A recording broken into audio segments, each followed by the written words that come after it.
Actually, the place he always was, really, Travis Walton, Travis High.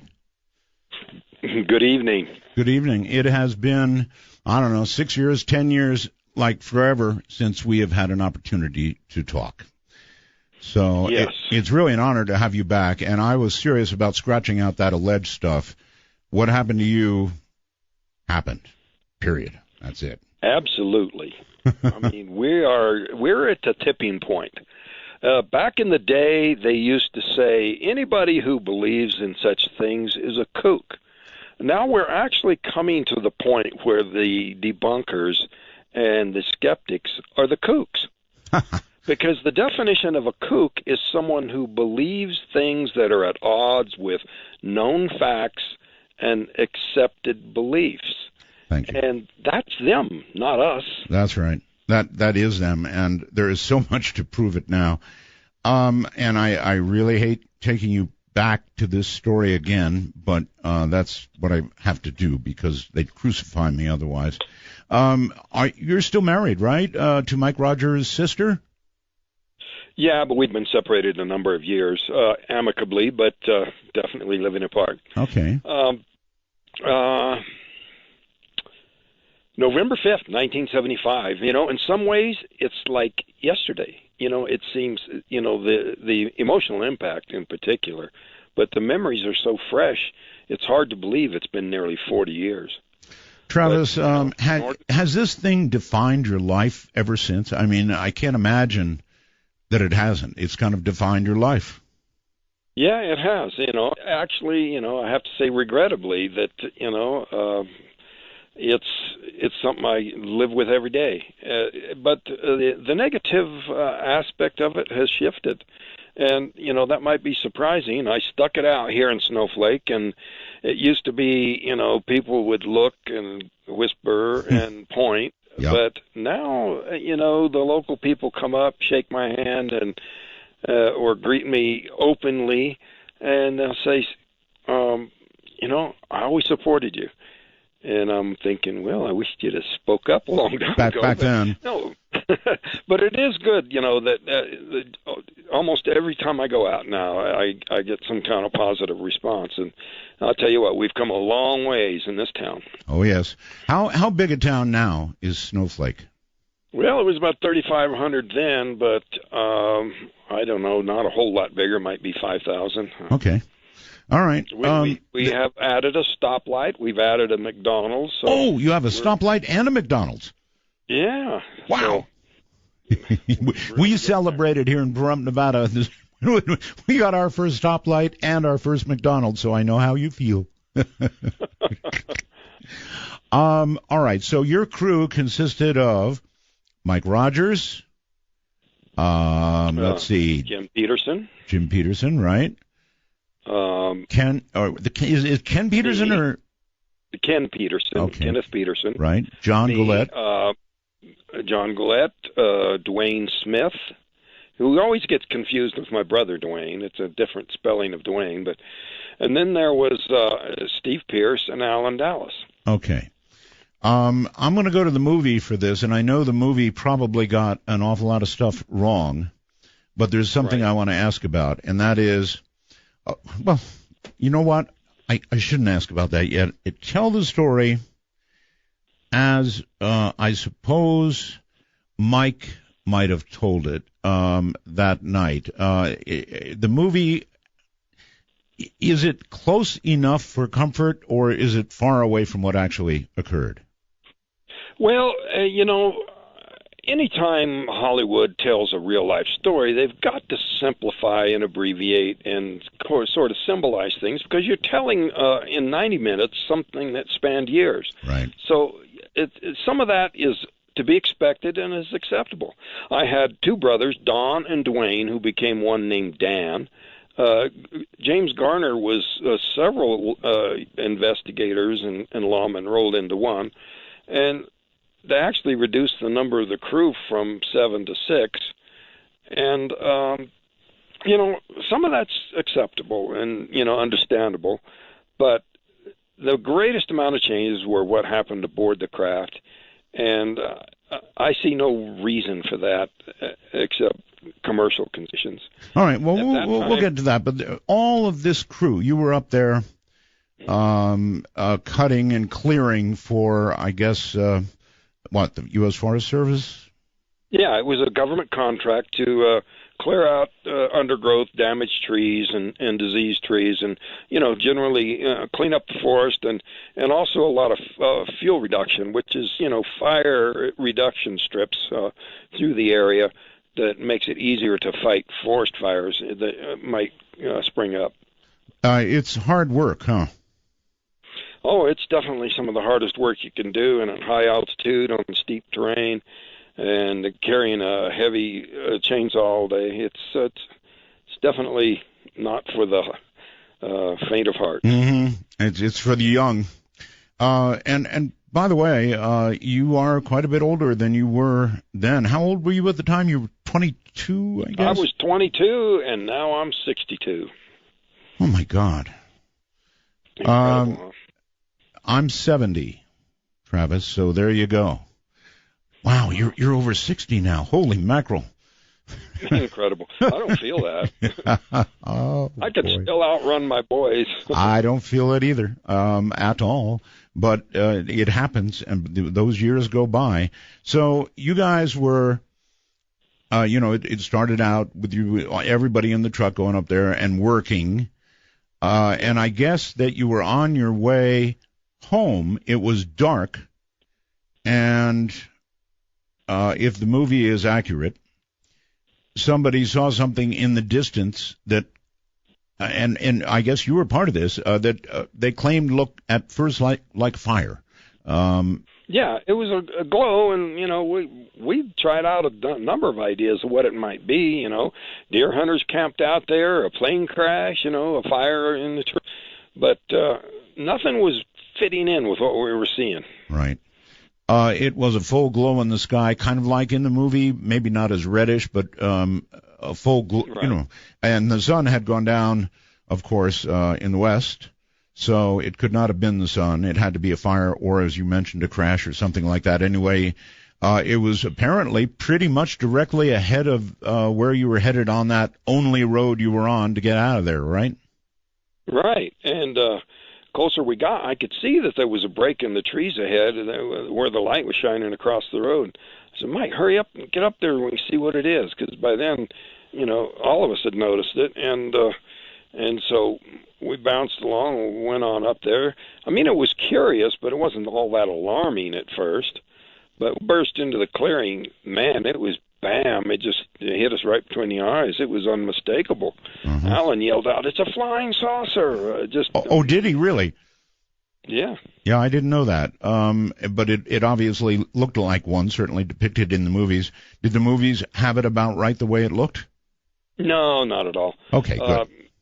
But it's definitely not some little glowing point of light off in the distance like the skeptics tried to say it could have been the planet Jupiter. And this was less than 90 feet away, unmistakable metallic disc hovering there. I threw open the door thinking it would just take off before I got 10 steps outside the truck. But the closer I got, the scareder everybody got.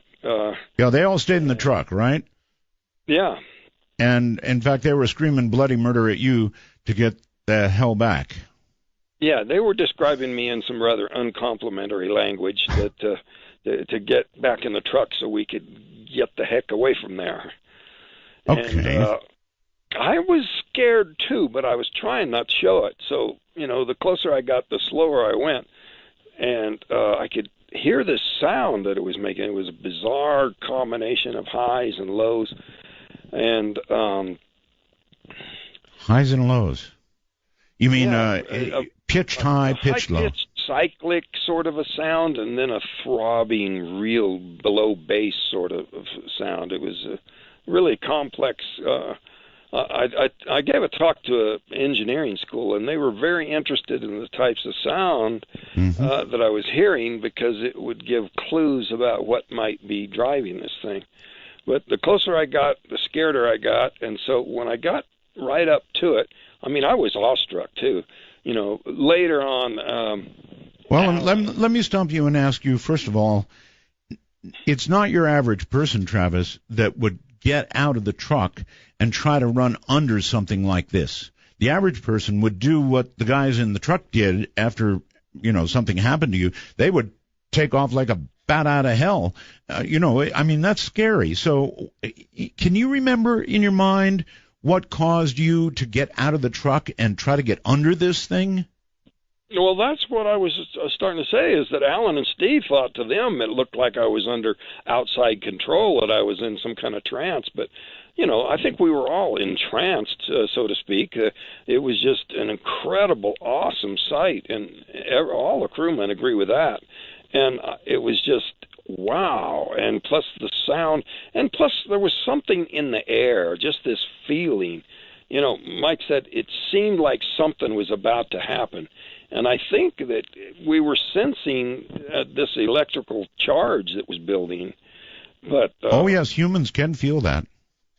Yeah, and what was making the hair rise on the back of your neck wasn't just fear. It was something kind of like a huge static charge or something. That's probably exactly what it was. You can get that same feeling. I've been under 500,000 volt lines, and you can actually get little shocks from touching the wet grass beneath it. And you could feel that in your whole body, kind of like that? Yeah. And plus the vibration, it was subsonic and ultrasonic. They said they could feel it in the vibrating from the metal of the truck, But because, Mike had turned the engine off because when everybody started exclaiming, he had to lean over to see what everybody was looking at. But when I got up to where I was looking up at about a 45-degree angle, it was just so astonishing. It was smooth as glass over the entire surface, but parts of it were glowing and parts of it were metallic. And it was giving off this glow at the same time you could see the surroundings reflected in the surface. It's kind of like when you look at a television set and you can see, from the window. So it was reflective, not like a mirror, but somewhat reflective. Yeah. And as I was looking up at it, those guys were, pretty much in a panic, screaming at me to get back in the truck. And I decided to turn around and run, but it suddenly got louder and started to move. And so I just instinctively just jumped for cover. And there was a log in the middle of the clearing, part of this brush pile that was there. And so I jumped down behind it and then, immediately, decided to run back to the truck. But when I stood up, my head and chest at that point became the closest point to that vehicle craft that it had been in that entire time. And that's when I just felt a shock. It felt like I'd been physically hit by a truck, but it also felt kind of like an electrical shock, sort of this numbing, sort of a paralyzing feeling. But that was something I believe just as I blacked out. Okay, let me ask you a question, Travis. Are you on a portable phone? No, I'm not. Okay. I am on a cordless hardwired line. Cordless hardwire. Okay, good. I'm getting an occasional little breakup, but nothing big. It's fine. So you decided at the last minute, the heck with this, I'm going to run. Yeah. And again, different than the movie, right? It didn't show that in the movie. What it showed in the movie was you got thrown by this thing, so that was wrong. That is what happened. That is what happened. Oh, it is what happened. I decided to run, but I didn't just standing up and zap. And there was, the way it's depicted in the movie, the actor jerked and then was thrown back. But right. They kind of dragged it out. It was just It's strange because Hollywood normally, wants to put on a light show, and they really missed an opportunity there because it was far more violent than they depicted. It was so violent that it was compared, by the crew that was watching to a grenade or a landmine throwing me through the air. Wow. Some guys said, it threw me 10 feet. Some thought it was 20 feet. But John said that my body fell like a sack of meat, like there were no bones in it. They said that no attempt to break my fall or anything, to the point where, the violence was so powerful that they immediately started screaming it killed him.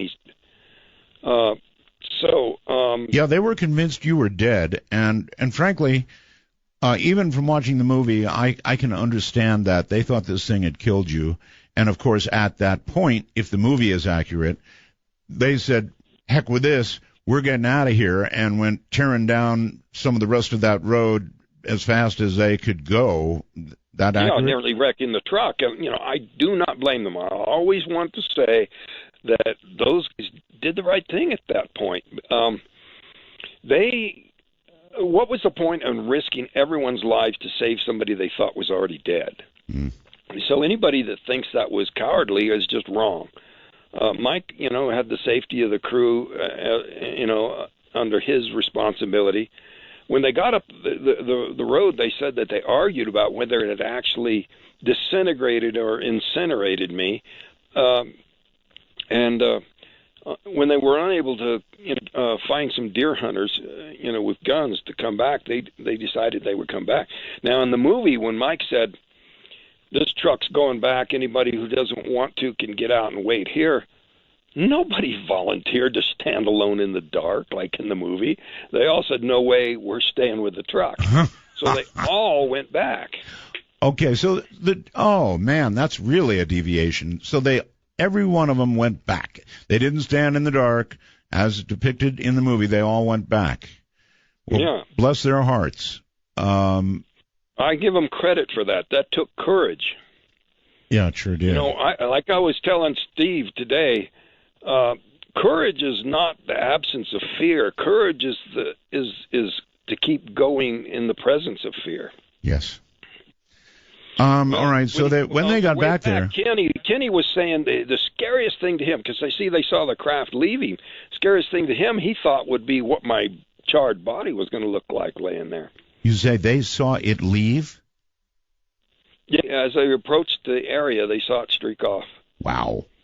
And obviously they were immediately looking for you, and you were not there anymore. Now, was there any trace left on the ground of either you or the presence of that craft above? Well, in long-term ongoing research, there was evidence of the craft having been there. And when the sheriff brought in the tracking dogs from the state prison, they were unable to find the trail going anywhere beyond where my body fell in the middle of that clearing.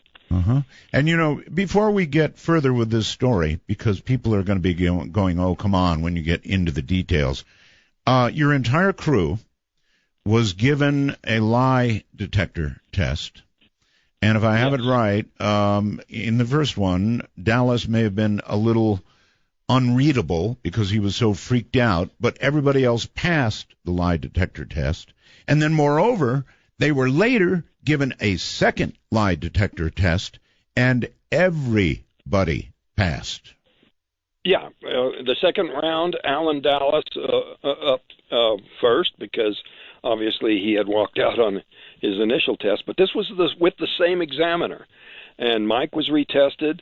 I took 2 more tests from the state police lie detector expert, which, at the time that the 6 tests had been passed, the president of the American Polygraph Association said that although a polygraph on a single test is less than 100%, when you have that many people passing tests on the same issue, the odds are over 1,000,000 to 1 of there being any error. Okay, Travis, hold on. You can relax for about 7. This is Midnight in the Desert. Everybody involved took multiple lie detector tests, and so this, it's a real thing.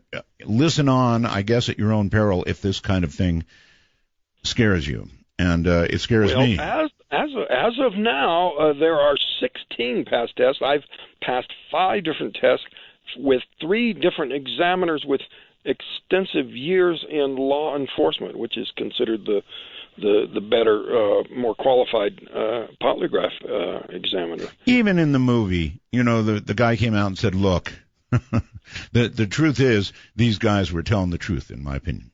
So. Yeah, and, the examiners stand by it to this day.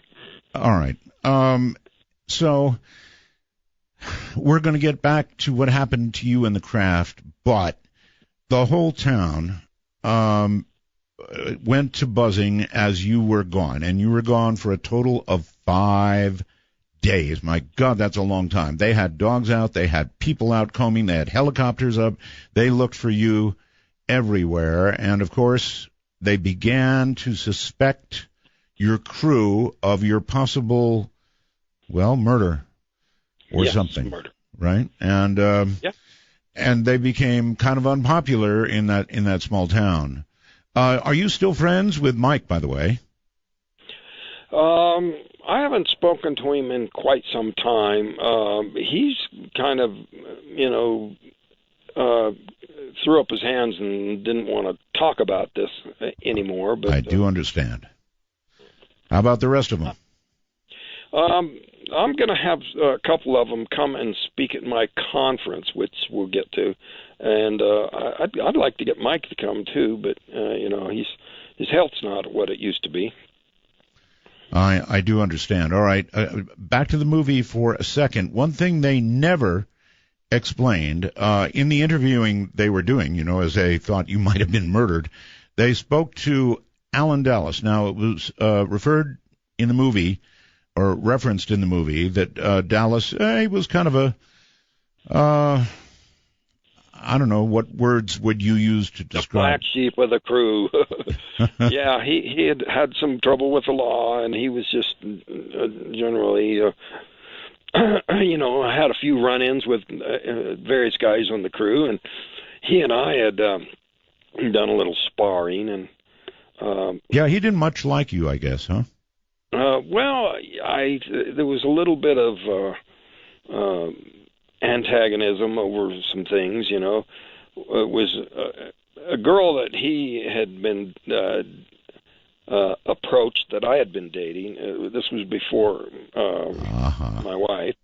And then he and Mike got in a fist fight in the street in front of my house, and so it was just his nature. But the day of this incident, he had dropped a tree nearly on me, and that's what led to all this problem with the polygraph. Did he have any bad intentions towards me? I see. That's why it came out a little screwy. Yeah, because he was pretty sure that they were going to try to pin the murder on him. Well, it looked like they might try pretty hard for a while there. What they never explained, and Alan admitted that there had been, Alan Dallas admitted there had been an altercation with you. Now, was he referring to the tree? Because he had a pretty nasty cut on his hand, and they never explained that. We get scratched up at work all the time, And after I was returned, the doctor examining me, found a puncture on my arm, and it was assumed that happened during my abduction, but it could have easily been, being poked by a thorn in the course of a work day, Well, the one on Dallas looked really serious, like, he touched a chainsaw or something. Did you have a fight with him? Not with chainsaws. I mean, he nearly dropped the tree on me, and I gave him a dirty look and said some things under my breath if he could read lips.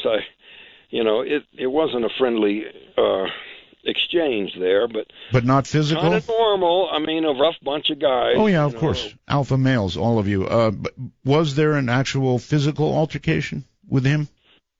When he tried to spin kick on me, Steve, youngest guy in the crew, laughs about how Alan fell on his behind trying to do that. It was just semi-good-natured sparring.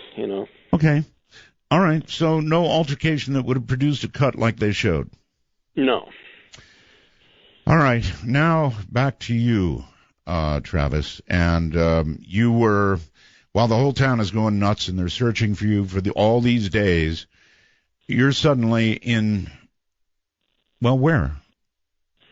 Well, I woke up on board the craft. I didn't know where I was at first, but I was in a lot of pain. And I was in and out for a while. And when I finally did come to, it was in a foggy, hazy kind of way. My vision was blurred and even double vision, and it even hurt. The light, even though it wasn't bright, hurt my eyes, and the pain in my head and chest was incredible. And I felt it was life-threatening. Something was terribly wrong inside. Describe your environment if you can when you woke up. Can you? I mean, when you looked around, what did you see? It was dimly lit, and I could hear the sounds of movement around me, and I could just barely make out the forms of what I thought were doctors, but then my vision cleared, and I could see these aliens standing close, and it just completely freaked me out. I mean, I was already scared about the way I felt, but I just completely lost my mind with fear. Were you, describe what you were on, if you can. Were you on a slat? I was lying on my back, and I was close enough to the ceiling before I even looked over and saw them. I figured I was on some kind of a gurney or a raised operating table, and I thought, that I'd been hurt somehow and taken to the hospital. Uh-huh. But then when I finally focused on what I thought were medical people, it was these aliens, and I just flipped out. Okay. A lot of people think, I would stay calm. Ask good questions. Who thinks that? Not me. But you have to understand that, the pain I was feeling, the feeling of something mortally wrong inside, but moreover, the most important feeling was that I felt like I couldn't get enough air, the feeling of suffocation. There's a scene in the movie of a membrane. Yes. When the actor's laying on the table and aliens are surrounding him, mm-hmm. and he's struggling to scream through this membrane, struggling to breathe through it. That didn't actually happen, but I think in that case it does a better job of explaining the source of my panic, or at least the chief source, that, that feeling of suffocation combined with the feeling of weakness, like you can't move when you need to move quickly. To get away. And so, suddenly realizing where I was gave me a shot of adrenaline, a burst of strength to actually sort of lash out at them. It was, pretty weak. And it was more of a push than a hit. And I rolled away in the opposite direction. This device they had lying across my chest fell off and hit the floor, but I just mainly kept my eyes on them as I backed away or stumbled backwards. And when I bumped up against this shelf behind me, I just looked real quick to see what I'd run into, and there was some things there, and I just grabbed the biggest thing there and started flailing in their direction. And that stopped their approach. All right, two things to ask. One, the movie depicted a lack of gravity. You said something fell and hit the floor, so obviously there was some gravity. Yeah, there was gravity. There was no weightlessness. Okay. And is actually, if anything, it might have been slightly heavy gravity. Really? To explain that feeling of weakness, although just the feeling of injury. I really think that whatever happened with that blast of energy from the craft, it did so much damage that when I came to at that point, whatever efforts had been made to revive me were not complete. All right. You describe aliens very close to you, and of course everybody would like to know, forget the movie, were these creatures all similar, or can you describe? Yeah, they were very similar. Okay. And you do have to forget the movie because they changed them. The panic that the people at Paramount had was that these aliens had been in another production immediately prior to the production, filming of Fire in the Sky. Right. And they did not want anybody, seeing something that had been seen before. So they changed their appearance, but they were back in then they didn't have the term grays, but that's what people call these small, hairless, grayish white beings with huge eyes. And that is what you saw? Yeah. So that part of it actually, there's a classic gray that you just described. Hairless, pretty small generally. Any idea how tall they were? Shorter than 4 feet, for sure. So small. But, I really don't use the term gray. I don't like that. I think that there's probably a number of similar species that are just being stuck under one name that really come from really different places. And I have a whole line of reasoning that tells me that that's the case. The variations in descriptions that you see, and also there are a number of species of animals on the Earth that look very similar but are completely genetically unrelated. They just look similar because they live in a similar environment. And that's what I think is the case with these. Whatever they are? Yeah. So you pushed one, I guess, pretty hard. Did he go reeling backward or what? Yeah, it was softer and lighter than I expected, but it fell back pretty easily. And it was probably partly because it was totally unexpected. I think they were trying to maintain control of me, and it took me many years to figure out that it was probably some kind of neurological impairment due to this blast of energy from that craft that actually worked against their normal method of being able to control humans and keep them in some kind of trance or in a unconscious state. And that's why when they came around and I started flailing at them and they stopped and stared at me, that I felt that stare was so excruciating. That was my nightmares for months after the incident, that stare gave me this horrible feeling in my head.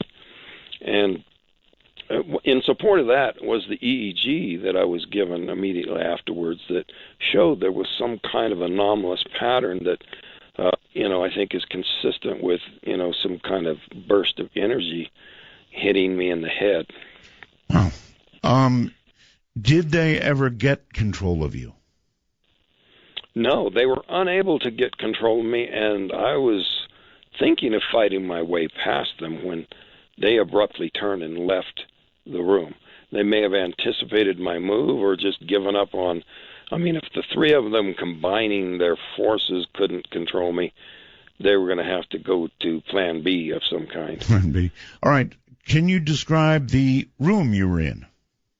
It was very small, dimly lit, cramped, not at all like depicted in the movie. It was not organic looking. It was not cluttered. Very featureless, metallic surfaces.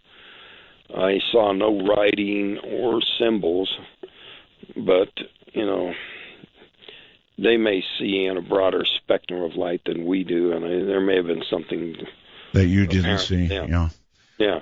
But anyway, they left and went down a passageway to the right, so I went out and went to the left, fearing that they would come back. Of course.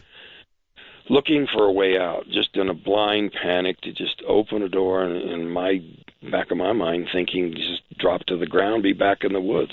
Drop to the ground. Yeah, thinking that it was the craft was still in the woods. You know, that could have been acceleration that you were feeling that would make you feel heavier. At this point, you couldn't even really know if you were still in the atmosphere of the Earth or way past. Yeah, in hindsight, it would have been foolish to get a door open, but that was my goal. And so I was afraid because the passage was so narrow and so cramped and it turned so tightly that I couldn't see very far behind me to see if they were chasing me, and I couldn't see very far ahead of me to what was I, coming to. Actually, I can see why you would think that. You might even think that you were still hovering not all that far above the forest floor. So, yeah, of course. That makes sense. That you would look for a door. I went into this room where there were other doors leading out of it, which later piecing together the floor plan wouldn't have led to the outside, but I thought at that point that was my best bet of escaping this place. Makes sense to me. And so I pushed buttons and things trying to open the door and unsuccessfully. And it did cause this star pattern projection to move at one point. What do you mean? And what star pattern? There was this room was darkened and had points of light. Now, whether it was a planetarium-like projection or some viewing method of where it was actually at in real time, I don't know. But, it was very disorienting to have this pattern move. Isn't that interesting? I don't recall hearing this before. A star? Well, it might have been, like just a map that was moving, but when your sole points of reference are these points of light, it's right. I was already unsteady on my feet. So I decided to quit messing with that. And, in hindsight, what if it was actually moving where the craft was, Good point. Turning it upside down or something? Could have crashed it or something. I don't know. All right. But anyway, one quick question before we go on, and that is, from the moment you woke up, Travis, did you have any sense at all of how much time had passed or whether a lot of time had passed while you were... I had no idea. No idea. My initial impression was, since this was the first thing I was remembering since, turning to run away, I thought it was immediately afterwards. But in hindsight, it could have been a day or two or, who knows how long afterwards. Okay. And also very far away. Okay. What is your sense of the totality of time that you spent on the craft? How long? Well, the conscious memory that I had upon return, it was a very brief period of time. I figured it was less than an hour, but obviously 5 days and 6 hours. Wow. And everybody leaps to the question, well, what about time dilation? You travel near the speed of light and time passes more slowly for you. Right. Well, the thing that refutes that was when I told my brother, said something immediately upon being recovered. Something he said about my mom worrying for these days. He could tell that I thought it was still the same night. Wow. And he said, Travis, you've been gone 5 days. Feel your face. And I had a 5-day growth of beard. And that is what overturns the time dilation idea. All right, Travis, hold it right there. We've got a quick break. Travis Walton is my guest. I'm Art Bell, and this is Midnight in the Desert. Stay right where you are. Travis, I get question, and by the way, people are asking, what was the movie? My goodness, it is a long time ago. It's called Fire in the Sky, and you can still see it, and we've got updated stuff for you coming up. We'll tell you all about it in a moment. I saw it on television night before last. It's still showing out there. It sure is. And it was on Netflix last I heard. There you go. Joe wants to know what the device, the medical device you thought it was, what did that look like, the one on you? Well, it was glowing, kind of a greenish glow coming from underneath it. So I don't know whether it was some kind of a treatment device designed to repair the damage that was done internally, or if it was something designed to diagnose or look inside. But Okay. I definitely think my regaining consciousness was unexpected and actually kind of put a kink in their efforts to revive me. All right. You know, for many years I thought that you know, I was taken aboard for experiments or to torture me, but it was actually probably more about reviving me. Richard asks, did Travis get the feeling that the aliens didn't care whether you lived or died? In other words, did you feel they were caring for you, about you, or just sort of didn't? Richard's question is related to what I was just saying. That at the time, their complete lack of emotion, I interpreted it as hostility. But in total perspective, analyzing what happened, the way it fits in with the medical tests afterwards, and how I was returned and everything, it took me years to realize that it was probably more of an ambulance call than an abduction, that I got myself hurt, and that made it necessary to take me aboard just to avoid leaving me there as galactic roadkill. You said you didn't feel as though you were more than about an hour in total had passed on board the craft, yes? Yeah, a very brief period of time. Of course, in a state of complete hysteria, it seems like forever. But, you know, when you piece together what happened and, you know, even the waiting periods, it was less than I thought. You know, it certainly doesn't account for the entire time. But there were little glimmers of memory, and, you know, the hypnosis reinforces this, that there were blocked memories that happened that I'm unable to recollect even after all this time, that other than what, you know, came out under that first hypnosis session. What did come out under the hypnosis session? What did you find out? You know, up to that point, I was so traumatized that I could hardly finish a sentence about it. And I had not really told the entire story of what I had experienced to anyone, including my brother, until that hypnosis. And it was because it was just so traumatic, I'd break down. I could hardly finish a sentence. And so the technique was to separate the fear from the experience. Okay. And although there was a great deal of fear in what I was remaining, but it was still enough to where I could tell them what happened. All right, so how did you get from the craft? I mean, we last left you going down a hall or passageway or something, and then what? Well, my unskilled, I would say, button pushing, trying to open a door, must have attracted some attention. I don't know, maybe coincidentally, this person came in that I took to be a human being from some Earth-based space agency or military arm of from the Earth, and but I really think now that wasn't the case. He took me out of this craft, and at this point, it was parked. It was inside of this big hangar-like structure. It could have been a building somewhere on a military base or somewhere. Really? Or it could have been a part of a larger craft. It had a sort of a look to the roof and wall that looked sort of like I'd seen in airplane hangars. But the light coming from these panels could have been filtered sunlight through a translucent panel, or it might have been an artificial natural light sort of light fixture. Okay. I have no idea where it was. I couldn't see out through these windows, or if they were windows.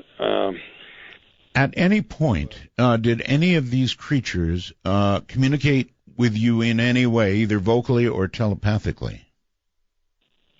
I think that excruciating encounter initially with the three of them was an attempt to say something telepathically. And I was curious about why it was so excruciating until I connected to possibly that I was injured and the receiver, so to speak, wasn't operating correctly. Mm-hmm. I was interviewed the same day for this new movie coming up called 701, which refers to the 701 unresolved Blue Book cases. This movie is in the works yet, but I was interviewed the same day as these school kids from Zimbabwe. And I asked the young lady what that felt like when these, I don't know if you heard about this, but there were, if everyone heard about this thing where there's like 60 kids at recess in broad daylight. This craft came down. These aliens, like I've described, came out and communicated to them through this stare. And I wanted to know if it was excruciating, like for them, like it was for me. And they said no, it was very pleasant. The message wasn't unpleasant. It was friendly. And so that convinces me all the more that it was just an attempt with extreme aggressiveness, combined force of the three of them trying to get control of me before I hurt them or actually hurt myself, because I think my unscheduled regaining of consciousness interrupted some life-saving repairs. And so that's the reason for a human-looking person to come in and take me out. Fully human? And I think, apparently, in most ways, there was something odd about the eyes. But again, I go back to the biology. See, scouts are really fond of saying, this is ridiculous. There are no aliens because everybody reports bipedal, 2 hands, 2 legs, a head on top. Right. Oh, they're not going to look anything like that. They're going to be a tentacled octopus. Well, that's ridiculous. If you understand the principles of biology, bilateral symmetry is almost, throughout all life on Earth, no matter how diverse it is. And you have many cases where animals that resemble each other very, very much are completely unrelated just because they are in a similar ecological niche, a certain similar environment. Sure. These creatures, were they wearing helmets, or were they breathing if they were breathing? Well, the human-looking was. The human little, one. What so-called grays, were not wearing anything but coveralls, but the human-looking one was wearing a helmet over his head. Huh. And so that was the reason I sort of accepted the fact that he was not responding to my babbling, my screaming, begging questions, All right, I'm going back to my computer for a second here with a question. Helmet on. Yes, I've got it. Heather would like to know, she may have information. Is it true Travis was found to have radiation signatures in his blood that can only be found if a person is exposed to radiation, like in space, outside of Earth's atmosphere? That is an untrue rumor. Unfortunately, that specific test was not performed. That kind of evidence might have been apparent had they done such a test. However, the trees nearest where the craft came down do have definite markers of having a huge radiation dose. Wow. And we can get into that in detail, but this accelerated growth that was generated in these trees has been duplicated in the pine trees. It's a Scots pine tree species near the Chernobyl nuclear accident that's very similar to ponderosa pine, where this forest was. And the radiation at Chernobyl caused an accelerated growth there, just like it did at the clearing. Now, the trees nearest where the craft came down had the greatest accelerated growth, and then the effect faded back into the woods. And Most interestingly, the most recent discovery was that the accelerated growth was primarily on the side of the tree in the direction of the craft. Wow. So in a circle of trees around where the craft came down, the thickened growth would be on the east, west, south, or north, or whatever side was facing the craft, which completely undercuts any skeptic's idea that there was some growth effect that had nothing to do with the craft. This is all new information to me. It's new research, yes. When was this outed? This was discovered in an expedition overseen by Ben Hansen. He was the host of the TV series Fact or Fake, former FBI agent. He oversaw an expedition back there, and we were able to check that this accelerated growth, which we were aware of from going way back, but we didn't know it was directional until this last year when we were able to get a complete cross-section of the trees. And this high radiation was detected with Geiger counters on the men's hard hats during the search. And also, when I exited the truck, I left the door open. Right. And the crewman that was in the open doorway was Ken Peterson. And his right arm, this arm towards the open door, has recently been diagnosed with skin cancer, which again is sign of maybe radiation. Yeah, some high radiation coming at them. No, the blood tests didn't reveal that, but unfortunately, those kind of tests weren't run at the time. Yes, indeed. Since the experience, have you noticed any changes in yourself? Psychic abilities, better understanding of yourself or anybody else or life itself? In other words, did it profoundly change you in some way? All of the above, but I'd rather not get into that stuff. I have tried very hard to stick to things that I can document. Right. And some things became documentable later, so I was able to talk about them later. Like the radiation, but you're trying to avoid the woo-woo factor. Right. I get that. There's definitely some strange things that have become apparent. All right, let me get, again, so you were in this hangar-like place. Yeah. I want to know how you got back to, I don't know, Earth. Well, he took me to some other people who dressed similarly to him, except they didn't have helmets.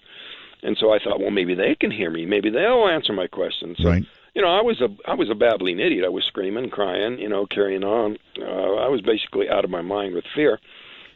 But they weren't responding to me.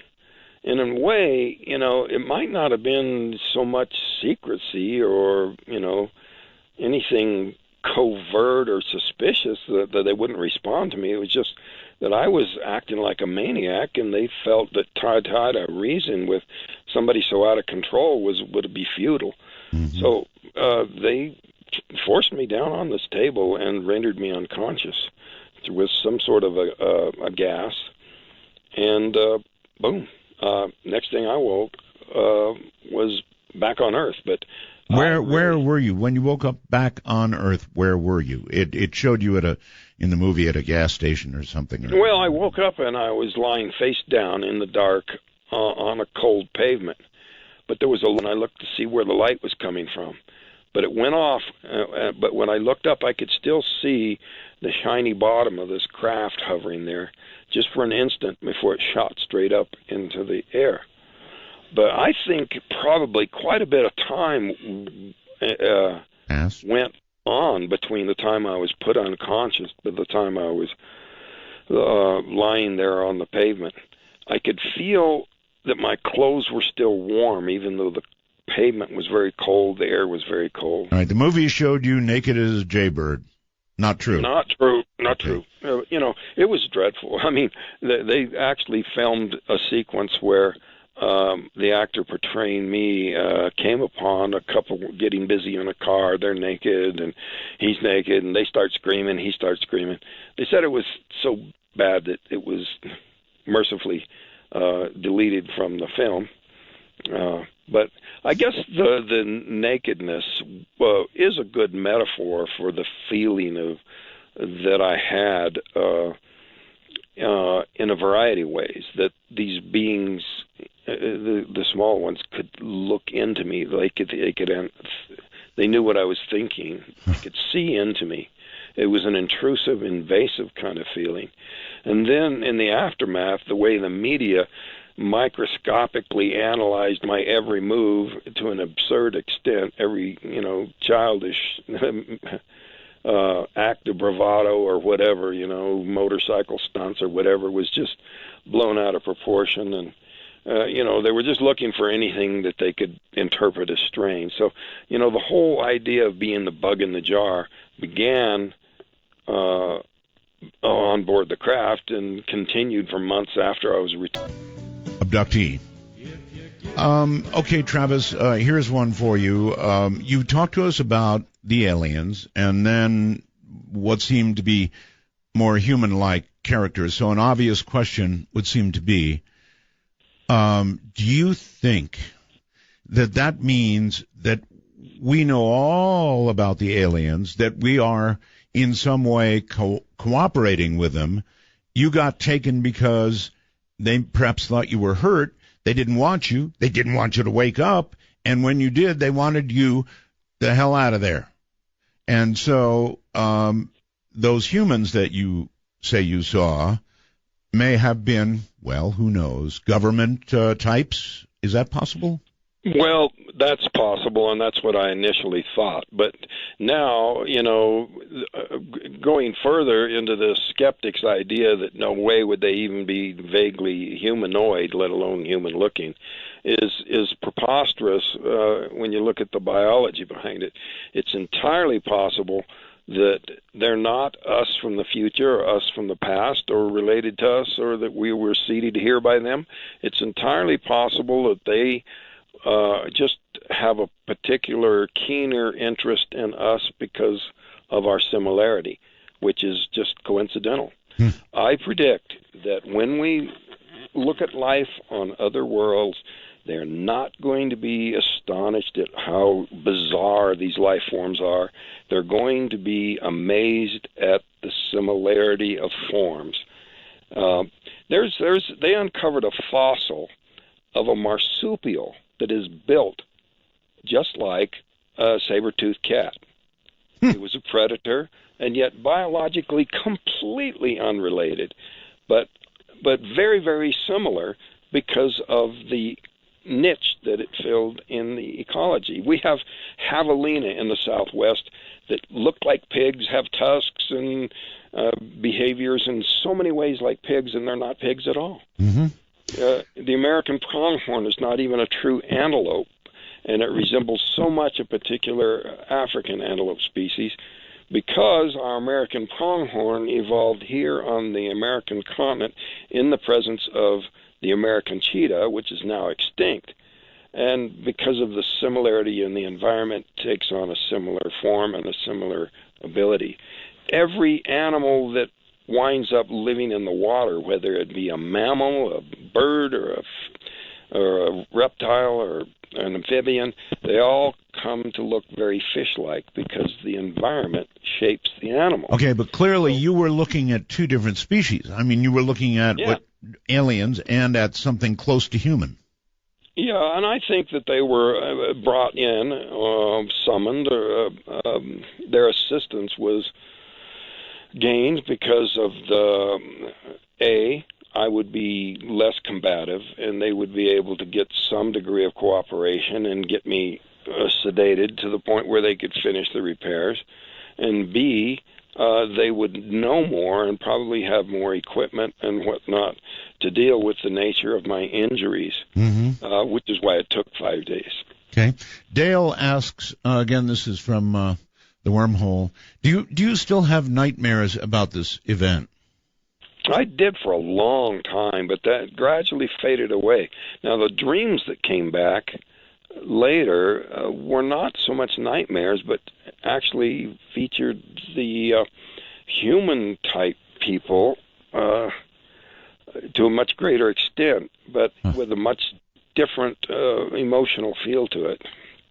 Fascinating. I haven't kept up on all the other guys who were on your crew, or Mike's crew. Obviously, we're going to get a pretty good feel for how you're doing these days, which thankfully is pretty good. How are the other guys doing? Do you know? Well, come to find out, Alan Dallas had a heart attack and died here a couple of years ago. Oh, I'm sorry. And last year I found out that Dwayne Smith had also passed away from a heart attack. And, I had quite a bit of difficulty tracking Dwayne Smith down. I had a friend who was a former police officer who enlisted the help of a friend who was a private detective, found him. I talked to him on the phone, interviewed him. And fortunately, I taped the interview because, he agreed that he would come out and speak with me. But, he had some real problems with his teeth, and he wanted to get them fixed before he'd appear on camera. Right. But he passed away Thanksgiving before last. Wow. So many are gone is the answer. And Yeah, two of them have gone. Mike's had some health problems, some strokes and whatnot, but he's fought back pretty good. He's back to actually, doing tree work. He does residential tree service now. Huh. John Gillette is back in the area locally, and so is Ken. He moved back into this area. All right. Would you? I want to plug what you've got a documentary, and we're going to talk about that in a moment, and also whatever else you've got going on. So there is new information out there that people can get, and we're going to tell them how. What I really would like to do is, would you mind answering a few phone calls? Absolutely. Good. Travis Walton is my guest. There is going to be an upcoming documentary. In other words, there has been a lot of information since all this happened, since the movie was made. Not everything in the movie was just so. So there's a brand new 90-minute documentary called Travis. Tell us about it. Well, it's produced by On Wings Production. That's ONWINGES. Right. Productions.com. And it interviews a lot of the prominent researchers in the fields, some who have been active since it happened originally, and some more recent to the scene. But all about your case. Yes, all about my case. It's a 90-minute film. It's won a couple of EBE awards, and it's really a fantastic film, very thorough accounting. Boy, we're getting some interference on this line. I don't know if you can hear it on your end or not. Yeah, I hear it. You do. We had some sabotage attempt on our local fiber optic node, and that would account for the little breakup I hear, as well as the static. All right. So this documentary went around and took a shotgun to various wonderful fiber optic junctions. Wonderful.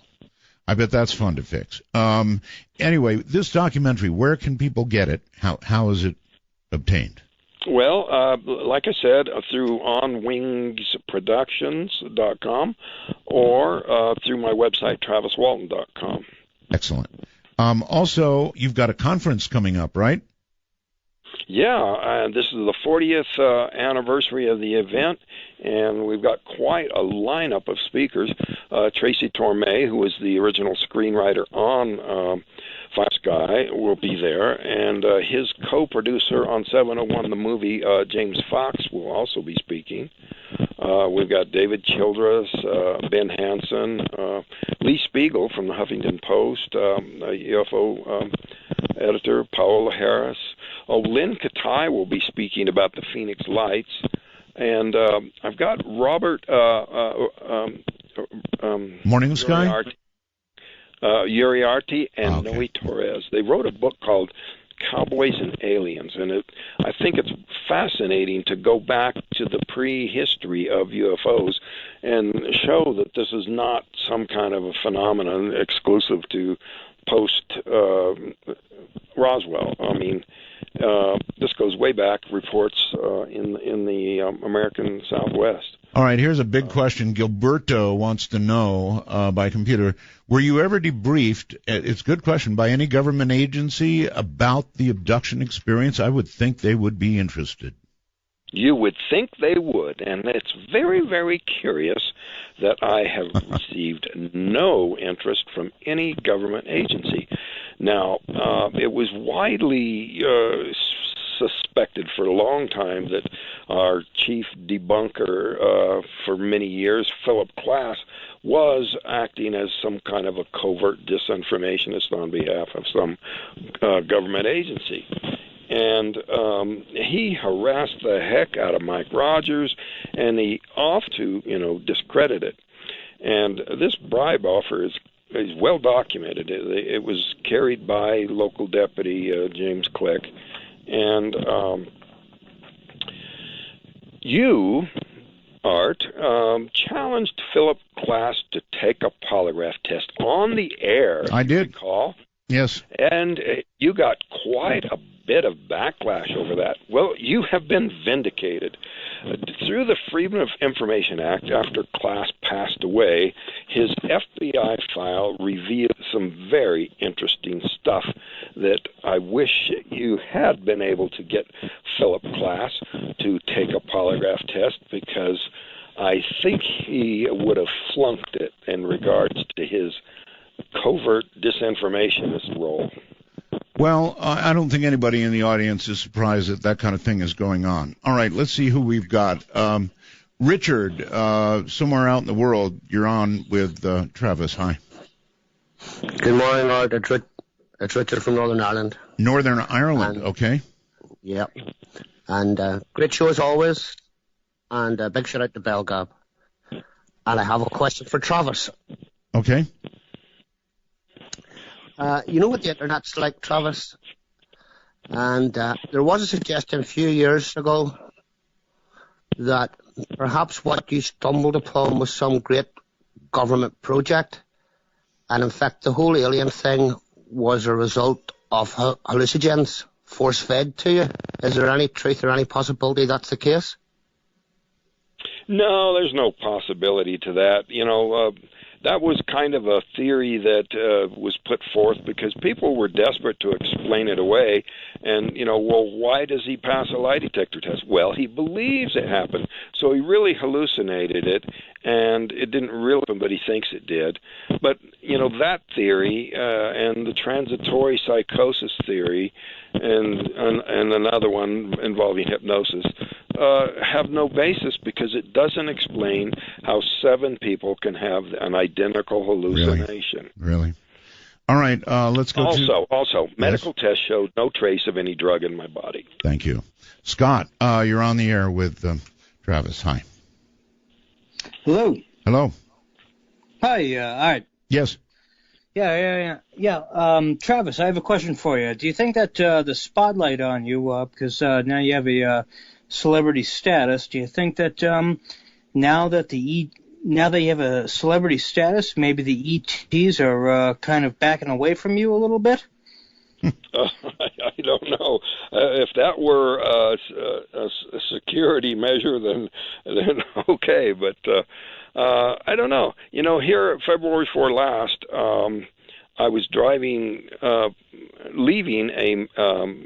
MUFON meeting in L.A. I was going north up the 5 towards the 10 to come back to Arizona. I was with my girlfriend and my son, and we saw a giant triangular black craft come low overhead, undeniable, incredibly close. And I was astonished that you would have something over a city the size of L.A. and not have all kinds of reports. Well, we did a little research online. My son found this website called UFOstalker.com, and at that exact time and place, there were over a dozen reports of the same thing. So others saw it too. I saw one of them, Travis, a big triangular craft. Scott, anything else? Well, yes. Actually, I live over here in Massachusetts. Actually, I had a sighting myself, actually, but it was more of a ring of light. Have either you, Art, or Travis, heard of like a ring of light that would float above somebody? Because that's actually what I saw above myself. It came, I don't know, about 10 feet above my vehicle, actually. And it was, it came really close, and it floated really close, and then it just ascended right up in the sky. I was okay. wondering... Well, that would be a big no from me. What about you, Travis? Any rings? I've heard of such reports, but I haven't seen such a thing myself. I'm sure everybody comes to you now with every story. I mean, they do with me. It's you know, once they know that you're open to that kind of thing, they really come to you a lot. Mm-hmm. So let's go to I don't know, Yorkton. Is that correct? Saskatchewan, perhaps? Yes, absolutely correct again there, Art. Hi. Thanks for taking my call, and hello, Travis. I actually have two questions. First one is, do you think that the aliens are here to help us? Because you always hear that there's the negative experiences, but do you think that they're here for the good or the bad? Is the first question. Well, you know, this is just my opinion, and it mostly speaks to the species that I encountered, and I really do not see them as malevolent. However, I think that there is something that's, been suggested in science fiction as the Prime Directive, the Non-Interference Directive, that it's against the rules to overtly infuse any kind of technology because, that's like giving matches to kids, We're just going to use it to hurt ourselves. So it makes sense that they're not going to do it. And I can expound on this a little further. The skeptics are fond of saying, if this was real, they'd land on the White House lawn and say, here we are, Mr. President. That's right. But I also posit that with their level of technology so far beyond ours, that they are perfectly capable of doing everything that they're doing here and remain completely undetected. There would be no ufology. There would be no sightings. They could accomplish that, I believe. Sure. So you have to explain why it's neither extreme. In my view, these glimpses, which are just barely provable enough to let this knowledge, this awareness, filter through the population in a way that doesn't have the kind of overwhelming disruptive effect that just instant open disclosure would have. Right. Caller? That sounds great. And one more quick question, if I can. Travis, did you see any more people up there with you, or is it just you? Okay. Well, there were some other human-looking beings, but, like in the movie where there were human cadavers and that's or artifacts of other people having been there, no, I did not see that. All right. Off to Green Bay, Wisconsin. Hello. That's right. Hello, Art. How's it going? It's going okay. Turn your radio or whatever off, please. Yep, we'll do right now. Okay. Got it. All right. Yep. Proceed. All right. I have a question for Travis.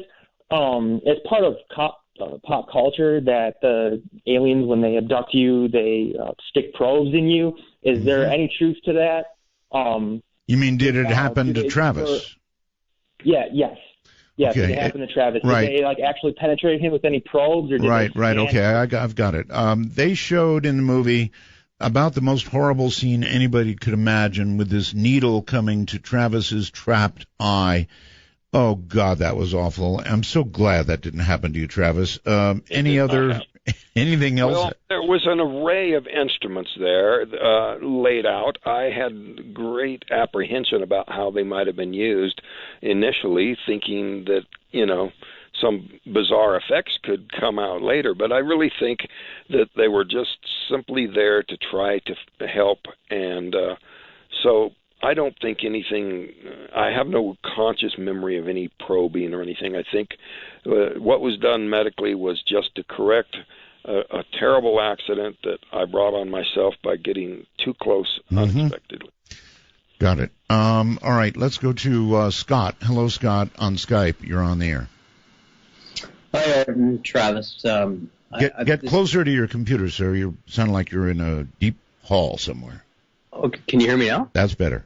Okay. Art and Travis, it's great to talk to you both.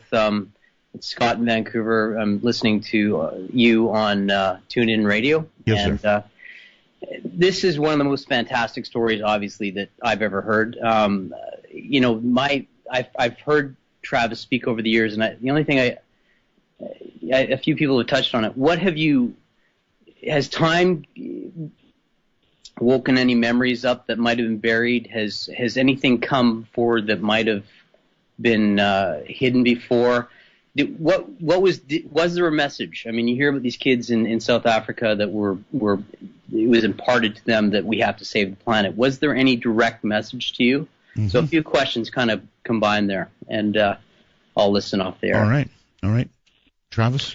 Well, back about the time I was doing so many interviews for the movie, I started having these memories, little dreams or whatever, glimmers coming through, involving the human-looking type of people. And I went to Tracy Torme, the screenwriter on the film, and I asked him, do you think that there could be some memories returning? And he said, no. He said, it's probably just, because you're doing all these interviews, that it's probably just dreams. And so I asked him the same question here recently, and he says, oh, yeah, there was probably memories leaking back through. So he profoundly changed his opinion. But none of those memories, really constitute any useful information. They were just glimmers of things. It was definitely had a much more positive feeling than the earlier nightmares that I had. You're a very lucky guy because there was so much corroboration. Lie detector tests, I mean, so many people, witnesses, the whole schmear. You had it all. There are other abductees who tell stories, but without that kind of corroboration. Do you have any feelings about the whole abduction phenomenon, people who tell these stories? I think there's a whole mix of things going on. It's a variety of things, all of the above, actually. Some of it is extremely vivid memory. Some of it is delusion. Some of it is misidentified ordinary things. But I believe there's a core reality here of other events and sightings and things that have happened. And just because someone is unable to document it doesn't mean it's not true. But, in terms of trying to get the public to become aware that there is a core reality here, that's the reason I stick to documentation. It's not like that's what you have to have, but that's for it to be true, but that's what you need to have in order to bring people along and make them realize we're not alone and this is real.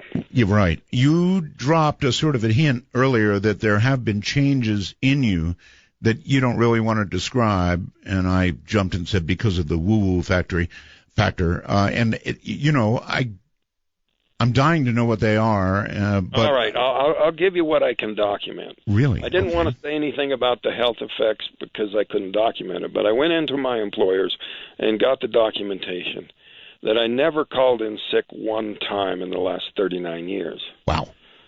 And so that's unusual. That's unusual. It's extremely unusual. Are you kidding? 39 years? Yeah. You never called in sick once? No. So if anything, you got a health benefit. Possibly. I mean, it could be a coincidence that I'm healthy, but, I never missed a day of work except for funerals and things, Hazleton, Pennsylvania, your turn with Travis Walton. Hi. Hi, good to both of you. Very interesting. I missed the very beginning of the show. Where did this happen? It happened south of Heber Overgaard, Arizona. Okay. Up on the Mogollon Rim, over 7,000 feet elevation, up in the ponderosa pines of the Sitgreaves National Forest, very near the border to the Apache reservation. And you talked about when they left you out of the craft or whatever it was, you were in some kind of a hangar. Is that it? Yeah, apparently either a hangar or maybe possibly a larger craft. And how did you get out of that? Well, I was rendered unconscious, but when I woke up, I was returned. So obviously, they transported me to a vehicle after I was unconscious and brought me back. And in a way that really just reinforced my theory that it was with concern for my welfare. I mean, they could have dumped me off on some asteroid or even back in the woods where it happened, where I would have froze to death before I got help. So, but you didn't know the time that was happening, right? You didn't know when you were being transported. You didn't you have no consciousness of that at all, right? Right. Yeah. Wow. They kept me out. Wow. Well, it blocked some memories. I do think with these little glimmers that have been coming through that at least part of that time I wasn't in a coma or under anesthesia, that part of the time there was some kind of interaction, especially with these human-looking beings. Okay, the documentary name again? Is Travis. I didn't name it. That's not my ego playing there. They named it Travis. You deserve a documentary name. No problem. We'll tell everybody how to get it. Stay right there. No? I think it's 25. All right. And you also have a conference coming up called Sky Fire Summit, right? Yes, November 5th, 6th, and 7th in Heber Orgard, the town nearest where it happened, and we are going to have a visit to the site on the anniversary. Oh, no kidding. And a really neat sky watch with some special equipment. How is it dealing with celebrity? Somebody mentioned that earlier, and this, of course, is going to be with you all your life. How have you dealt with it since the incident? Are you patient with people, or is it really rough? Are you eating dinner a lot of times? Somebody comes up and wants an autograph, or what have you? Yeah, you just washed your hands and they want to shake your hand. I'm eating. Always, yes. No, actually, I have total patience for that. I totally understand. One thing that, Dr. Harder, right after it happened, put me on the phone with Betty Hill, and I got some advice from her about that, about not letting it change you. Mm-hmm. And I really took that to heart. I've worked very hard at not letting it affect me one way or the other. I'm not going to accept the idea that I'm a crazy kook or a liar. And by the same token, I can't accept the idea that I'm some kind of a great person. What happened was an extraordinary event. That doesn't necessarily make me an extraordinary person. See. I do, and I do understand what it's like to deal with celebrity, and you have to be patient with people because at times they do jump in at the oddest moments. It's fortunate I live in a very out-of-the-way place, and I'm a little bit harder to reach. But when I go out, I try to be gracious with people, understand their interest, and do my best because that's my mission, is to educate people. And well, on their behalf, thank you for that. On Skype, Jacob, you were on the air. Hi. Good evening. Good evening. I have a question for Travis. Yes. If you were to encounter a UFO again, how do you think you would react? Do you think you'd feel the same kind of fear, or do you think you might perhaps try a more diplomatic approach this time around? Yeah, that's a good question. In other words, would I do what people say? Oh, I would stay calm and ask good questions.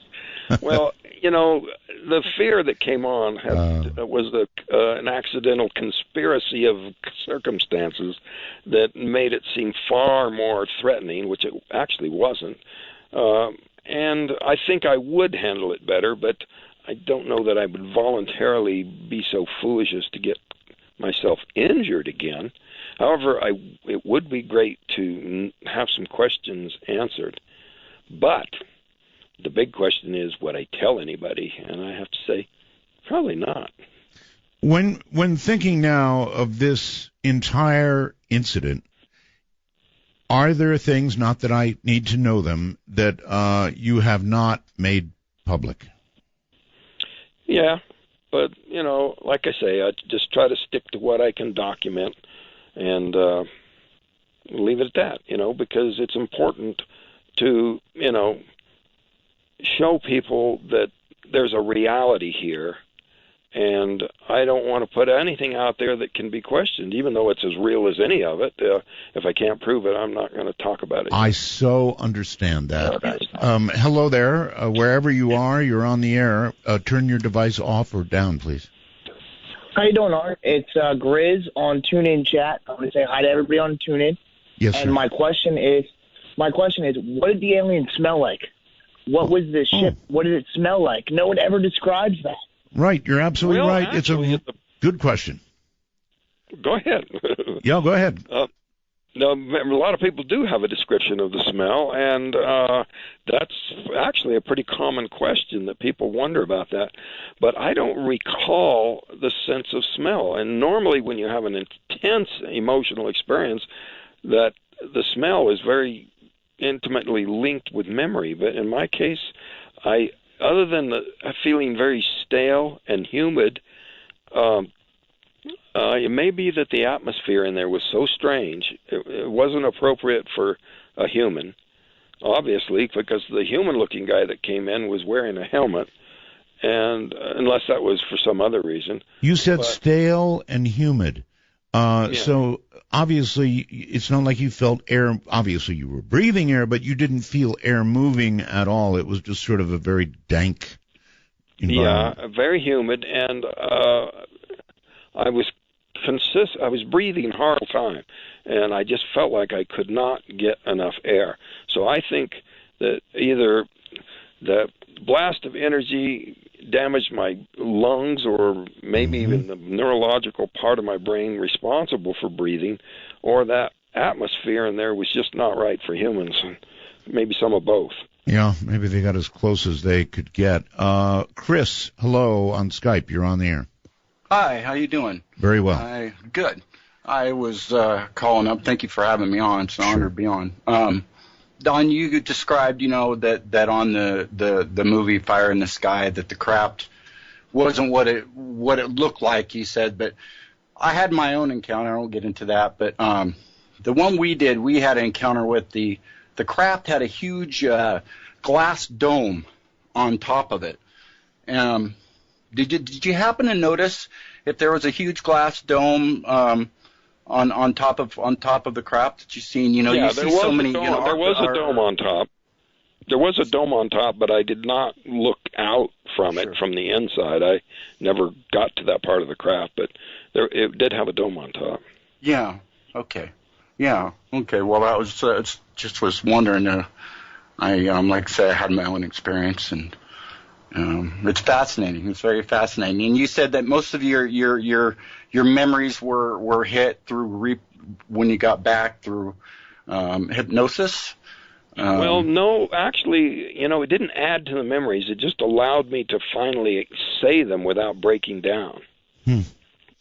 What's it like being hypnotized? Is it pretty weird? I mean, are you conscious during it and aware of your surroundings? And is it just that other memories come flooding back, or what was it like? I didn't really remember when I came out of the trance.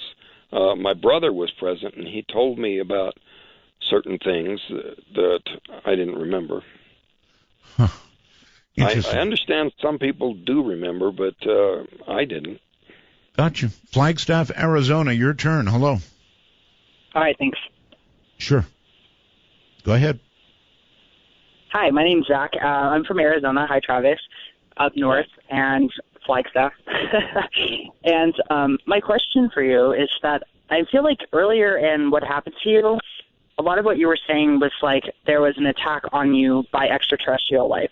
So my question now is that just hearing you earlier in the show, you feel like there's more of an altruistic aspect to extraterrestrial life now? Like they weren't trying to hurt you? Well, yeah. You see, I interpreted it as an attack, that possibly this blast of energy was even a beam that was fired, even mistakenly, as a defensive move.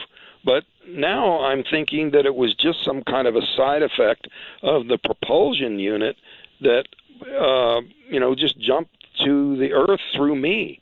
Our famous UFO skeptic even wrote a paper saying that pilots who think they see they're being circled by UFOs are actually seeing the result of the huge charges up to 500,000 volts that actually have been documented to build up in the surface of our aircraft, just passing at high speed through the air. So, maybe some kind of an effect like that of this saucer traveling through the air at very high speed, or maybe some side effect of the propulsion unit, or maybe they were in the process of some agricultural experiment there with the trees and some residual energy from that. I don't know. I just don't think it was a deliberate weapon. I think that because I unexpectedly closed the distance and got myself hurt, that it made it necessary for them to take me aboard to correct the mistake that I made.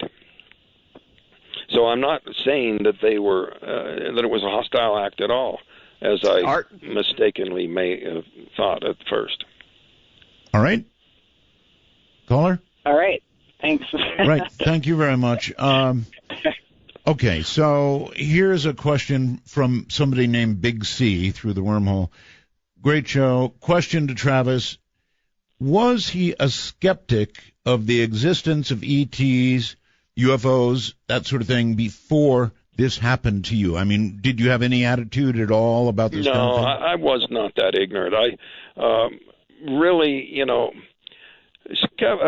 studies have shown that over 60% of the people believe in the reality of this, and to the extent, and the percentage goes up with the educational level. So it's really dumb people who say this can't be, because we've reached the point now where it's a virtual certainty with accepted scientific methods. We have the Hubble telescope and Kepler, and they've actually been able to fill in the blanks on the Drake equation that the estimation of habitable or life-supporting planets in our galaxy is far greater than they once thought, that virtually every star has about a dozen planets, and that there's always going to be those middle ones, the Goldilocks range, that aren't so close that they're overheated or so far out that they're frozen. And life with the right chemicals is going to be inevitable in those places. You're beginning to sound like a scientist. Of course, you've been looking at this now for a while, haven't you? I've been studying it for 39 years, yeah. All right, let's, I don't know. It says anonymous, so I don't know where we're going. Hello, you're on the air. Yeah, hi, Art. Hello. Calling from Phoenix, Arizona. Yes, sir.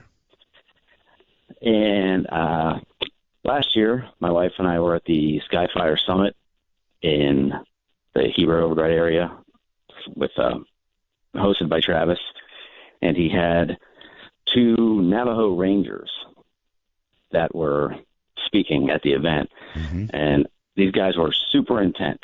I mean, we had a conversation, my wife and I, with one of them outside after he spoke, and he had federal, law enforcement training, and this guy would look right through you, a no-holds-barred kind of guy. And I was curious as to how Travis met them and if they ever teamed up together, with Travis's conviction of his story and these two gentlemen. It would make a powerful combination to, go on a circuit. Okay, Travis? Well, I had the opportunity to speak in Gallup at a film festival there on the Navajo reservation, and spoke to nearly 1,000 Native Americans in the building, and they had some amazing stories about things that happened way back in the far reaches of the reservation. It's very remote out there, and these entities seem to have quite an attraction to more remote areas. This one story I got was of a guy, his grandmother had woven a blanket depicting an encounter with these beings going way back. So, the oral tradition amongst the tribes, the Zuni, the Navajo, the Hopi, is pretty extensive, that this is not a new phenomenon. And that was the reason that I invited them to my conference, because that's a perspective that I think is very important, and that's the reason I'm having Noe Torres and Ruben Uriarte speak this year on the Cowboys and Aliens topic, that this predates the early days, the very, first Europeans to come to this area were experiencing and seeing things even then. All right. Harmony, very quickly, somewhere in the world, you're on the air with Travis. Yeah. Hello? Hi, Travis. Hi, Art. Can you hear me? You're too loud. Just back away a little bit and tell us where you're calling. Where are you calling from? I'm ringing from New Zealand. New Zealand. Okay. Yeah, from Nelson, New Zealand. And I had a couple of encounters in the very similar time period as what Travis is, where I looked on the net and I read some of his story. But I'll tell you the second one first, because I think it'll corroborate some of what he's saying. The second one was a visual that we had in 1978. It was some sort of a craft that came across the Pacific Ocean from the distance, about 100 miles, and it covered 100 miles in about 10 seconds, went directly over our heads, flashing strobe lights, red, white, yellow, and blue. It covered that distance in 10 seconds, didn't make a sound, and it was within a half a mile of us when it went over our heads. There's reports in Ludington, Michigan on the 28th of July that year, 1978. A lot of other people saw it as well, including quite a few people from the Coast Guard and the Sheriff's Department. So you can look at the NICAP.org website for that. Okay. Anyway, that was a visual. The other one was around the same time in 1975. I was in Los Angeles, and I was being threatened by a biker. And instead of defending myself, I sat down in cross-legged position and closed my eyes, and I got hit by a tractor beam or something, and it was like 1 billion volts of electricity, knocked me down on the ground and shook me for a minute, almost like I was having a seizure. You sure the biker didn't hit you, right? Then it was over. Okay, it was over. No, the biker, they just stood there with their jaws dropped. They couldn't believe and they walked away. The whole situation just diffused at that point. So I've been a believer ever since that we are not alone. We are not alone. And most of the news we hear is BS. Well, you're right about that.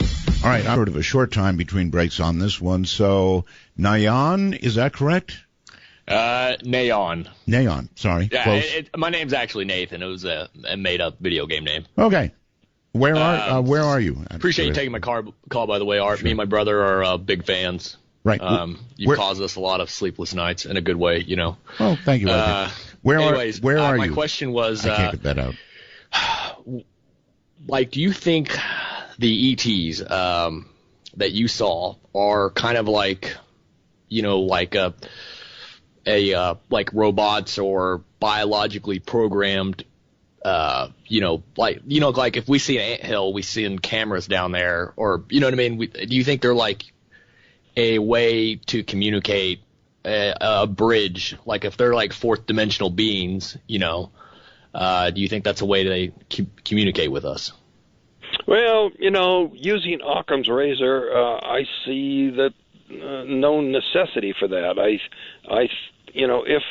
If an advanced civilization could create a being that could stand in for an organic being to resemble in every way a living, breathing thing, it would be undetectable. So there would have been no way that I could have seen such a creation, but I also don't see the necessity of it.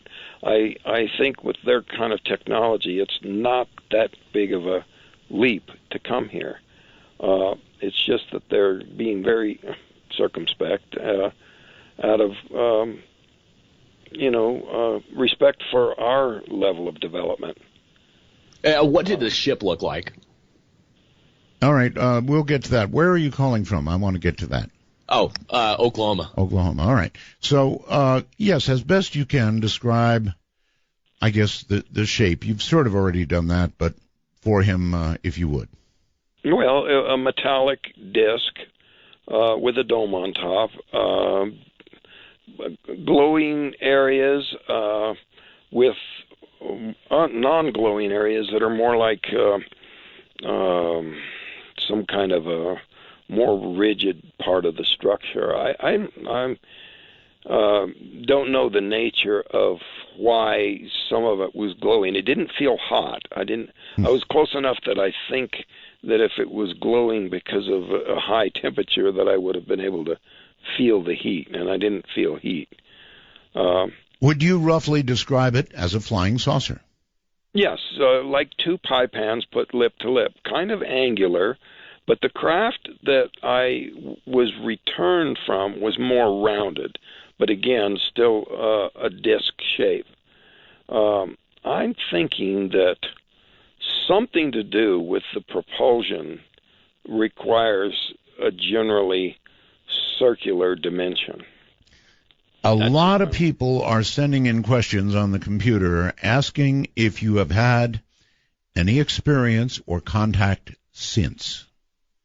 That's a very common question, and I always tell them, if I did, I wouldn't tell anybody, because I stick to what I can document. I did talk about that giant black triangle because I had 2 witnesses with me, and then went online and found that there was a dozen more. Mm-hmm. I think you're doing a wise thing, because if you had another experience and laid that out for everybody, you're absolutely right. It would detract from your credibility, no matter how true it might be. Exactly. So, very interesting. But that's the nature of the beast. It is indeed. I'm glad you know that. Wilmington, North Carolina. Hello. Hi, Art. This is Gabrielle of Eastern Paranormal. I'll ask my question, and then I'll jump off the air to listen. I just wanted to know Travis's thoughts on God before his abduction versus after his abduction, and that's it. Thank you. Thank you. All right. So, did you find God with the aliens? No, I found God prior to that. I believe that if you truly understand infinity in terms of time and distance, both future and past, then God is a certainty. You were... I'll leave it at that. Okay, in Snowflake, you were a church-going person, yes? Not a regular. I was an irregular, and that kind of put me on the edge of this devout community. But I see nothing about the presence of alien beings in this galaxy, in this universe, as in any way contradicting any religious principle. You do understand, though, that for some people, that would be... They see it as a contradiction. Yes, yes. Yeah, I've encountered that in ways that harmed relationships. My son was girlfriend was advised to get away from him. Wow. By the local Catholic priest. Brought in a guy that, said his dad is consorting with demons. And it wasn't so long after that the Vatican came out and said, no, there is absolutely nothing evil about believing that there are beings out there on other planets. And right. So people who, say, well, if it's not in the Bible, it doesn't exist, are really pretty small-minded, in my view. They're selling God short. There's nothing in the Bible about Native Americans, and yet they exist. Mm-hmm. There's nothing in the Bible about Antarctica, but it exists. So, the idea that if it's not in the Bible, it's not true is a little bit narrow-minded, in my view. Very quickly, Jonathan on Skype. Oh, hi. Hi. Mr. Bell and Mr. Walton. Very nice to meet you both. Thank you. I'm Matthew. This is Jonathan's brother. All right. I have a couple of questions. Real quick. Please explain in very detail what the alien looks like. The Greys. Okay. In great detail, like their appendages, feet. Okay. Do they have irises? Their color of their irises, clothing, things like that. Okay. Yeah, they did have irises. They did not have a black obsidian-like eye. I speculate that might be some sort of a sunglass sort of eye protective covering, similar to sunglasses, because every creature that has oversized eyes on Earth live in a very dark environment. They're either nocturnal, live in a cave, or under the sea at great depths. So huge eyes imply low light. So, the idea that they would cover it with some sort of a dark thing. All right, we're at break. So, again, your documentary, Travis, it's got the newer stuff in it, right? Yes. So if they want to catch up on your real experience, and it is real, whether they like, have you noticed, Travis, that some people react to an experience like yours with anger? Yeah. I've experienced that, and a sort of a desperate need to just latch on to anything to help them dismiss it for some reason. That's right. That's exactly right. Many of my programs have been met with the same kind of anger, and I guess it's fear-based. I'm not really sure. It is fear-based, and some of the blasts that I get every year and a half, 2 years from somebody online. Right. I say, look, don't be afraid. It's not going to happen to you, and you would not believe how often that turns them around, and they're apologetic. And the extreme reaction is just fear-based. All right, let's go to Thornhill, Ontario, I think it is. Hello. Oh, it's Michael from Toronto, Canada. Okay. I'm sorry, it says Thornhill. That's right. I'm right on the border, 10-minute walk away. Okay. I have a question for your guest, Travis, and for you, Art, and for your whole audience. Sure. I'm with MUFON Canada. I've had an experience with a UFO, and very similar to what the crew seen as what was described as streaking away. And what I'm asking about is the light. I'm actually very, very interested in the type of light. I don't believe it's normal light. Travis has already answered one of my questions when he said that the light was actually shining through the trees and onto the road. I've had an experience and met other people that say, yes, they've seen a bright light, but it did not affect the area. My question is, sir, to both of you and to your audience, has anybody or does anybody know about such a thing where a light is there but does not affect the atmosphere around it? Well, I think, okay, Travis, for you. Well, it lit up the area with a very strange sort of a ethereal kind of a glow. It was a very soft light, and but it was still visible from back down the road. Right. The reason it was washing across the road at that point was because there was a break in the trees. But it was a very strange light that made the foliage and surroundings look very odd. All right. Before the break, the caller asked for the best description of the alien creatures that you could give. In other words, hands, legs, digits, fingers, color of eyes, anything you can come up with at all. Well, the hands had a normal number of digits and were, looked like 4 fingers and a thumb. Extended towards me, they seemed to lack fingernails and creases at the bend points. Now, there is a possibility that was actually a surgical glove, but that was the way the hands looked to me that were extended towards me. If they were in the midst of medical-type procedures, perhaps they were wearing gloves. Now, as far as the eyes are concerned, now that's the reason I say, people that are lumping them together as grays. The ones I saw had a pupil, an iris, and eyelids that blinked. No eyelashes, but definitely a very large iris, a very large pupil. Even in that dim lighting, the pupil was fairly constricted. Almond shape, as we see depicted? No, there wasn't a huge slant to the eye, but, like I said, I really do think that a lot of these descriptions are accurate. They just are different beings that just happen to look that way.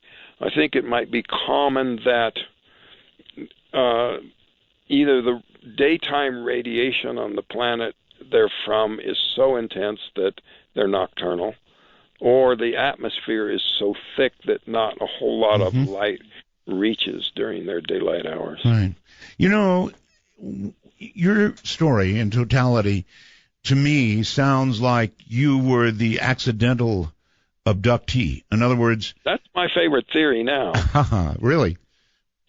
Yeah, Alan and Steve and some of, I think Kenny, they think it was all a plan, like they were laying for us. But I don't know, I did something very unexpected. Yes, indeed. Some might say stupid. I mean, if there's a big saucer out there. I felt like this was my own irrational impulse. They say, well, if they can control you, they can make you think it's your idea. And I guess they got a point there, too. Claude, you're on the air with Travis Walton. Well, thank you, Art and Travis.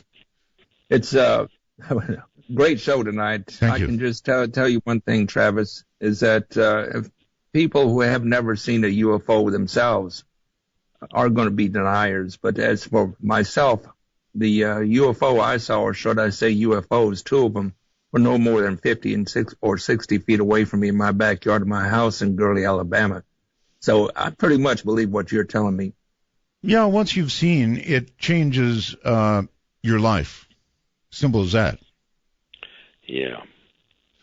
All right. I have a little saying. For those who have seen them, no more evidence is necessary. It's true. For those who have never seen it and don't want to believe, no amount of proof will ever be enough. That's right. That's exactly right. Okay, we've got somebody calling named AA on Skype. AA, hello. Hi, Art. Yes. I got a question for Travis. For you and Travis. Oh, thank you. Okay. I was wondering if you would have Clyde Lewis on sometime, and Travis, to you. I was wondering if they spoke to you telepathically. I think they were attempting to do so, and it wasn't working because of the brain injury. Now, the brainwave scan, the EEG I underwent, was at a very, very prestigious brain trauma center, the Barrows Neurological Institute. It's world famous.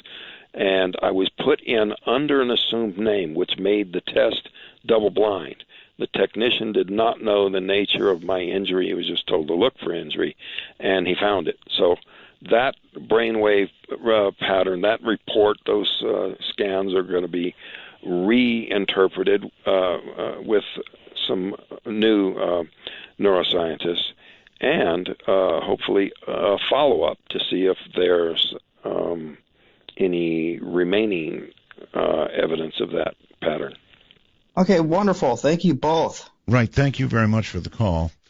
Let's see. You actually touched one of them, and somebody wants to know, again, through the wormhole, if you can describe what their skin felt like.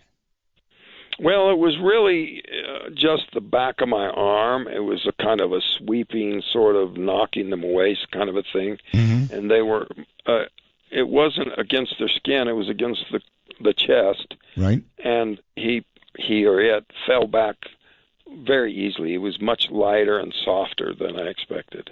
Okay. Let's see. You're on the air on the phone line. Don't know where you are, but you're on the air. Montreal, Canada. Okay, excellent. Can I ask a quick question? There's been many reports of people who've been abducted who come back in pieces or not at all. That's my first question. Second question, how have your psychic abilities been enhanced by this contact? Afterwards, have they contacted you again psychically?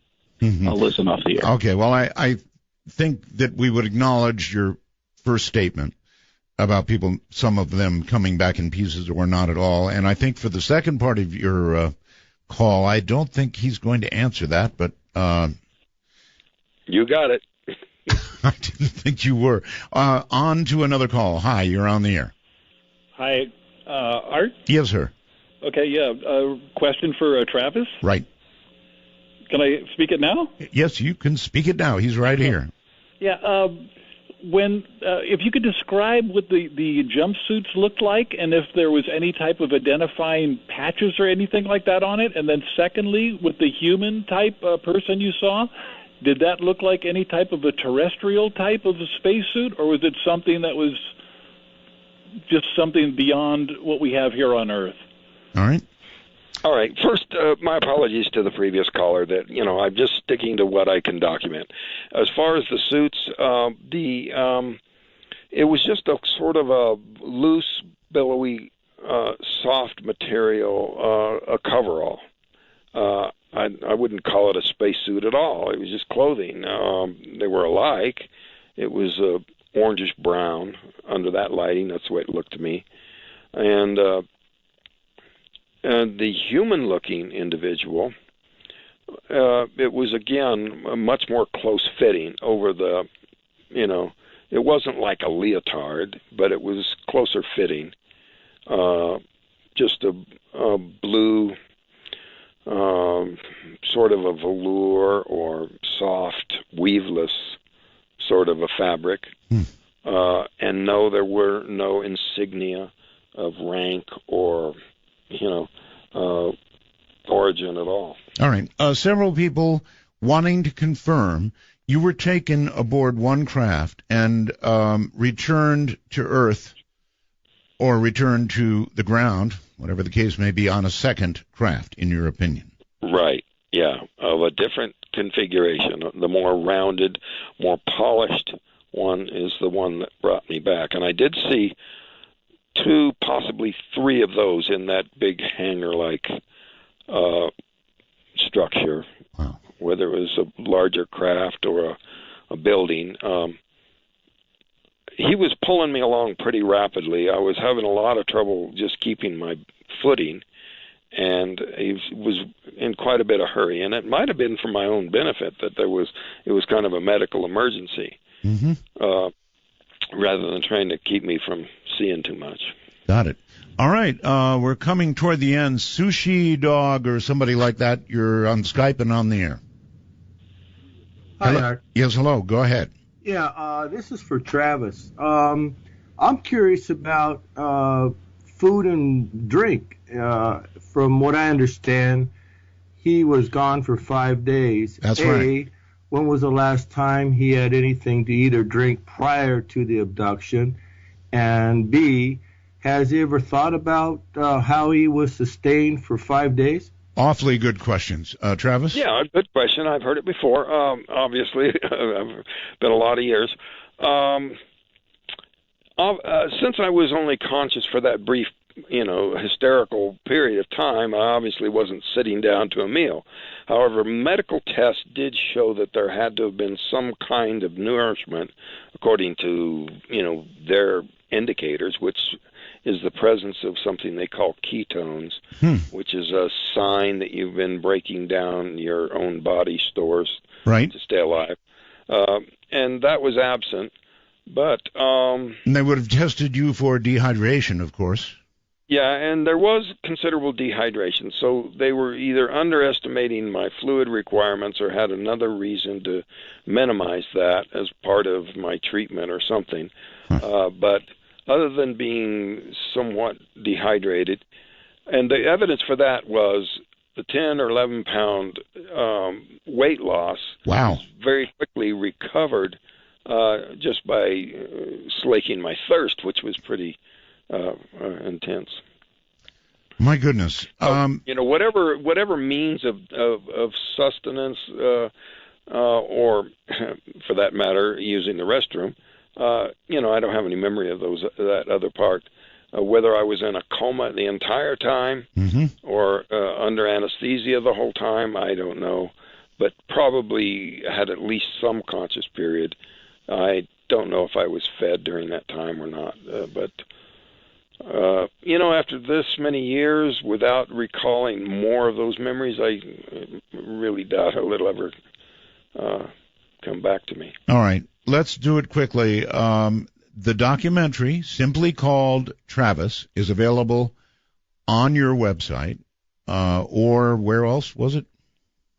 TravisWalton.com or On Wings, and the Wings with a GES on the end.